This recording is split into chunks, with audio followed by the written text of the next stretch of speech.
Histórias reais.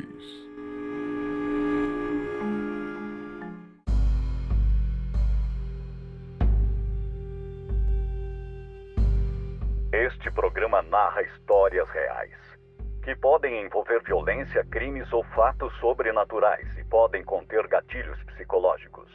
Não é recomendado para menores de idade ou pessoas sensíveis. Para uma melhor experiência, recomendamos o uso de fones de ouvido. Quer a sua história contada aqui? Envie para o e-mail contato@historiasreais.net. Bem-vindos ao Histórias Reais. Aqui contamos histórias de vida que muitas vezes são mais sombrias do que qualquer ficção. Este caso trágico que vamos relatar hoje pode gerar uma sensação impactante e também muito emotivo. A ideia é tratar a história com o devido respeito e sensibilidade, abordando não só os fatos, mas também explorando o contexto emocional e social em torno deste ocorrido. Nós, por cautela e por respeito, vamos alterar o nome das vítimas envolvidas neste caso real.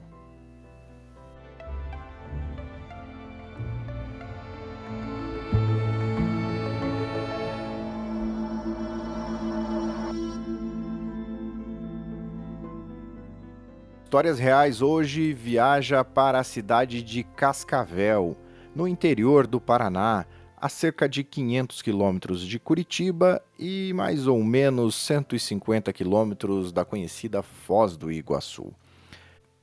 A cidade de Cascavel foi palco de uma tragédia devastadora que destruiu uma família e deixou uma mãe marcada para sempre.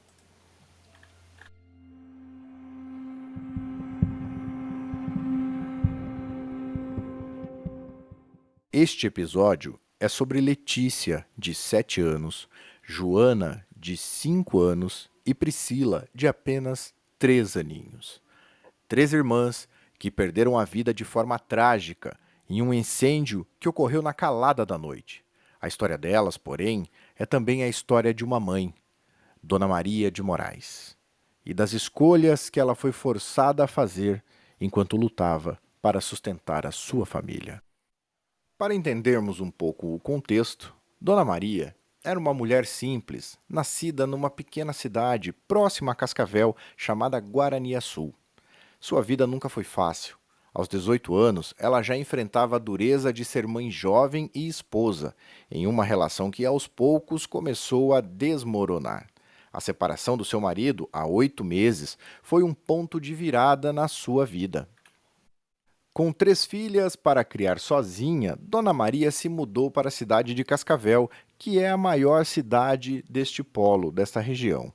E o que ela buscava? Um recomeço. Como tantas mulheres que se encontram sozinhas depois de uma separação, ela queria dar às suas filhas uma vida melhor. Mas a realidade era dura. Sem emprego fixo, sem uma rede de apoio sólida, até porque estava numa cidade diferente da onde nasceu, ela enfrentava desafios diários.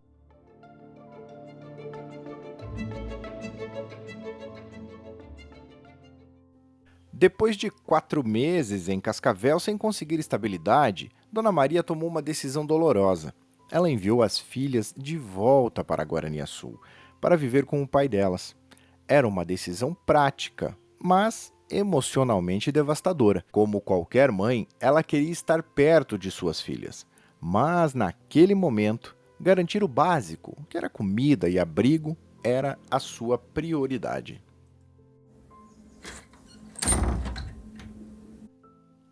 2 meses depois, as coisas pareciam melhorar. Eliane encontrou um novo companheiro e um emprego fixo. As filhas voltaram para sua casa e a alegria de reunir a família novamente era imensa. O que ninguém poderia prever é que este retorno seria marcado pelo início de um grande pesadelo.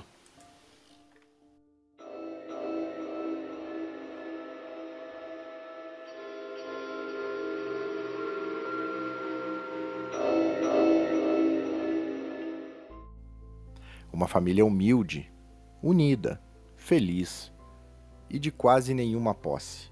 Seu cotidiano era cheio de desafios. Durante a semana, Eliane contava com a ajuda de uma amiga para cuidar das meninas enquanto ela trabalhava. O novo marido ajudava quando podia, mas no final de semana, antes da tragédia, ele não estava por perto.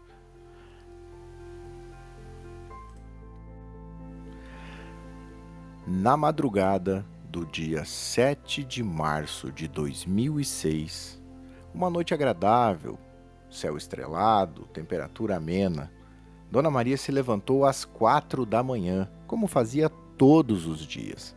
Era sua rotina, deixar as filhas em casa, seguras, enquanto ela ia trabalhar. Mas naquela noite, o que ela não sabia é que as condições dentro da sua casa estavam prestes a se tornar fatais. Dona Maria saiu, deixou a lâmpada do ventilador ligada. Vocês se recordam? Havia em muitas casas um ventilador com uma base plástica que tinha 3 botões de velocidade, mais um botão que era para deixar uma luz quadradinha que tinha um pouco antes das hélices ligada. E foi isso que Dona Maria fez. Deixou aquela luz do ventilador, uma pequena luz, ligada. Talvez ela quisesse que as meninas não sentissem medo ao acordar sozinhas. Mas às 5:30 da manhã, o que começou como um pequeno estalo, acabou se tornando um verdadeiro inferno. Um curto-circuito no ventilador.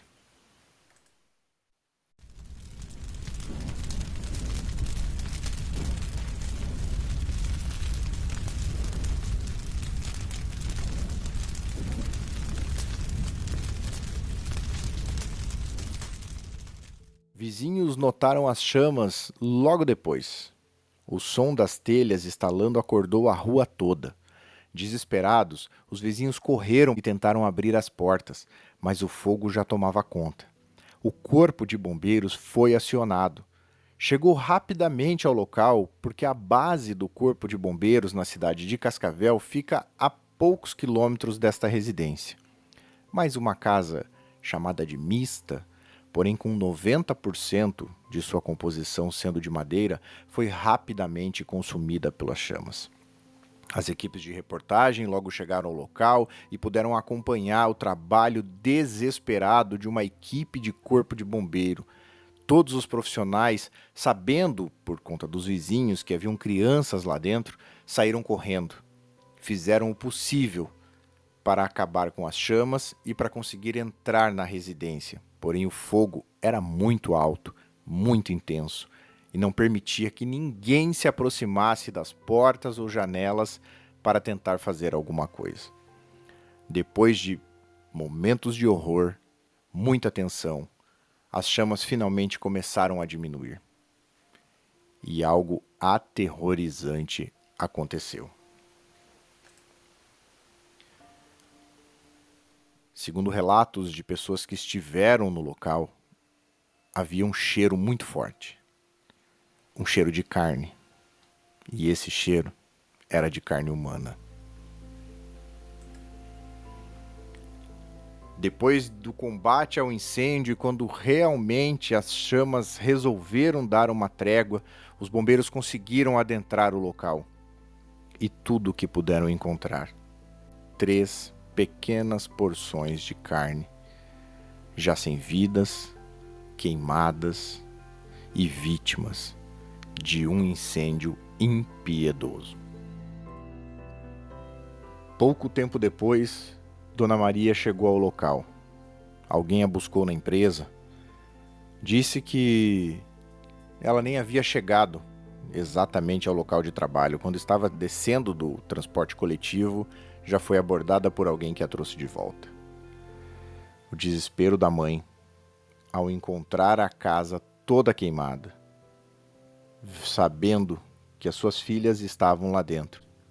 Inconsolável, de todas as formas, os vizinhos tentaram ajudar. A imprensa, os bombeiros, todos se reuniram para tentar dar algum consolo àquela mãe, que descobre da maneira mais trágica possível que as suas filhas não estavam mais ali. O caso tomou repercussão nacional. Rádios, televisões, jornais do Brasil inteiro, durante dias, noticiaram os fatos que sucederam este acontecimento. A polícia, obviamente fazendo o seu trabalho, investigou todo o caso, inclusive a conduta de Dona Maria, para ver se dela poderia ter partido algum ato criminoso ou de alguém, por uma disputa, por uma rixa, por algum motivo qualquer, pudesse ter colocado fogo naquela residência. Será que era um evento criminoso? A investigação concluiu que foi um acidente. Não havia indícios de negligência ou crime. Um curto-circuito no ventilador foi a causa provável do incêndio que ceifou a vida das 3 irmãs. Foi um acidente trágico, mas que acontece muito, infelizmente, de pequenos curtos causarem incêndios, principalmente em casas de madeira, e o fogo se espalha muito rápido. Essa tragédia deixou marcas profundas. Uma cidade inteira ficou em choque. A Dona Maria, para ela, a vida nunca mais seria a mesma. O fardo de perder as 3 filhas de uma só vez é algo que ela vai carregar e suportar para sempre. Veículos de imprensa procuraram Dona Maria, tentaram ouvir o lado dela, mas apenas depois de 20 dias ela conseguiu se manifestar para uma rádio local e contar o seu lado da história, até para que as pessoas pudessem entender o que havia acontecido, como que a situação chegou naquela situação. E deste relato dela é que trouxemos as informações colocadas aqui neste podcast, neste episódio de hoje. A história de Dona Maria e de suas 3 filhas é um lembrete cruel de como o inesperado pode mudar tudo em um instante. Ela também nos faz refletir sobre as pressões enfrentadas por mães solteiras, forçadas a equilibrar trabalho e família em condições muitas vezes impossíveis. Neste momento, quero até pedir licença para você ouvinte, neste primeiro episódio, e revelar que essa história não é apenas real, mas foi vivenciada por este anfitrião. Na história relato que muitos jornalistas fizeram a cobertura, que virou notícia nacional. Em algum momento digo que ela, depois de 20 dias, a mãe, a Dona Maria, deu uma entrevista relatando o acontecido e dando o lado dela da versão. Essa entrevista foi para mim, jornalista, repórter de rádio, que na época trabalhava na rede CBN e para todo o Brasil acabei fazendo a cobertura deste fato muito triste e que trouxe muita repercussão. Durante dias, não apenas na rede CBN, mas forneci conteúdo jornalístico para emissoras de todo o Brasil, interessadas em saber sobre este acontecimento que chocou o país. Vale lembrar que o ano de 2006 não era repleto de redes sociais como é hoje. Não tínhamos essa facilidade na divulgação da informação e o rádio ainda era um dos principais veículos para que as pessoas ficassem sabendo das informações em tempo real. O rádio fazia um papel diferente do que faz hoje. Hoje os portais de notícias acabaram por ocupar boa parte desse espaço. Mas lá, nos idos de 2006, a rádio era quem fazia isso. E eu pude fazer esse trabalho para todo o Brasil. Esta noite marcou não apenas a minha história, a minha memória, mas marcou também os meus sentidos. Lembro muito bem do calor, lembro do cheiro que estava naquele local e vou dizer que lembro muito bem das crianças e de como elas foram encontradas, porque eu estava junto com o bombeiro que acabou encontrando os corpos daquelas crianças. Não há como esquecer. Como dizem, não há como desver o que eu vi, o que eu senti e o que eu participei.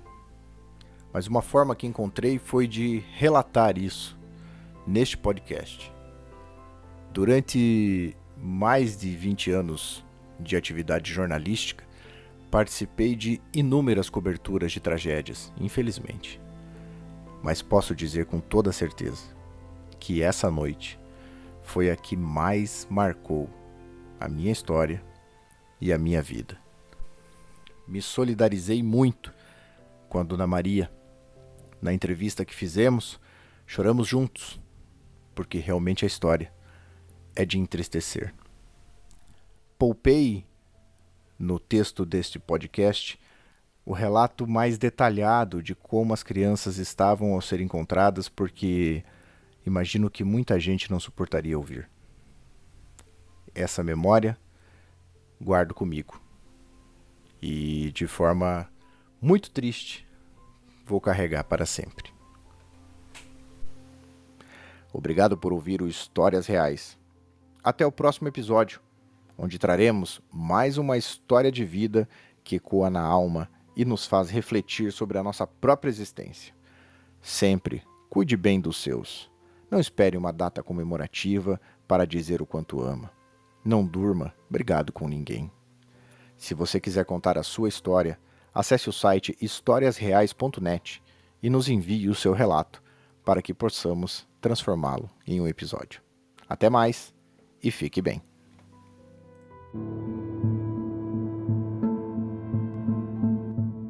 Quer a sua história contada aqui? Envie para o e-mail contato@historiasreais.net.